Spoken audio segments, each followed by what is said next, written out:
ఒక ప్రశాంతమైన tourist spot. Doctor కావాలనే కలతో చదువుకుంటున్న ఒక అమ్మాయి తన స్నేహితుడితో కలిసి సరదాగా అలా బయటికి వెళ్ళింది.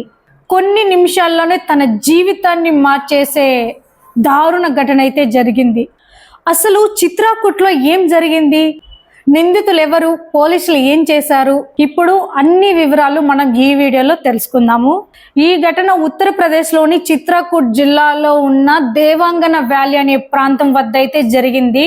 బాధితురాలు మధ్యప్రదేశ్లోని సత్నాకు చెందిన 19 నుంచి 20 ఏళ్ల వయసు గల అమ్మాయి. ఆమె రాజస్థాన్ లోని కోటాలో నీట్ ఎగ్జామ్స్ కి కోచింగ్ అయితే తీసుకుంటా ఉంది. హాలిడేస్ కి బంధువుల ఇంటికి వచ్చిన ఆమె తన 17 ఏళ్ల వయసు గల స్నేహితుడితో కలిసి సరదాగల దేవాంగన వ్యాలీకి అయితే వెళ్తుంది. అక్కడ కొండపై కూర్చుని ఉండగా బైక్ పై వచ్చిన 3 వ్యక్తులు మేము అటవీ శాఖ అధికారులని చెప్పైతే వాళ్ళని అడ్డుకున్నారు.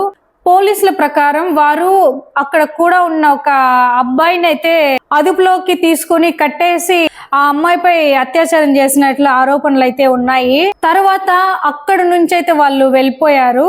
బాధితురాలు పోలీసులకు ఫిర్యాదు చేయడంతో కేసు అయితే నమోదైతే చేయడం కూడా జరిగింది. ఈ కేసును పోలీసులు అయితే అత్యంత ప్రాధాన్యంగా అయితే తీసుకున్నారు. సీసీటీవీ ఫుటేజ్ అలానే ఇతర ఆధారాలతో నిందితులు ఎవరైతే ఉన్నారో వాళ్ళని పట్టుకునే ప్రయత్నం అయితే చేస్తున్నారు. ఇటీవల ప్రధాన నిందితుడిని పోలీసులు ఎన్కౌంటర్ సమయంలో అదుపులోకి తీసుకున్నట్లు అధికారులు తెలిపారు.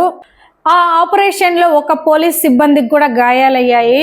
మిగిలిన నిందితుల కోసం కూడా దర్యాప్తు అయితే కొనసాగుతుందని అధికారులు చెప్పుకొచ్చారు. ప్రస్తుతానికి ఆ అమ్మాయి అయితే ప్రాణాలతోనే ఉంది, ట్రీట్మెంట్ అయితే అందిస్తున్నారు. కేసు అయితే నమోదు చేయడం జరిగింది. ప్రస్తుతానికి విచారణలో ఉందన్నమాట. ఇప్పటి వరకు కోర్టు నుంచి తుది తీర్పు అయితే రాలేదు. కాబట్టి నిందితులపై వచ్చిన ఆరోపణలు ఇంకా న్యాయపరంగా రావాల్సి ఉంది. ఇలాంటి ఘటనలు మళ్ళీ జరగకుండా చట్టం తన పని వేగంగా చేయాలని, అలానే ఆ అమ్మాయికి న్యాయం జరగాలని మనందరం కూడా కోరుకుందాము. ఈ కేసులో కొత్త అఫీషియల్ అప్డేట్లు వచ్చాక సమాచారాన్ని నేను మీకు తెలియజేస్తాను. ఈ వీడియో మీకు నచ్చింది అనుకుంటున్నాను. మీరు నాకు ఇలానే సపోర్ట్ చేశారంటే ఇలాంటి వీడియోస్ మరెన్నో నేను మీ ముందుకైతే తీసుకొస్తాను. Thank you all.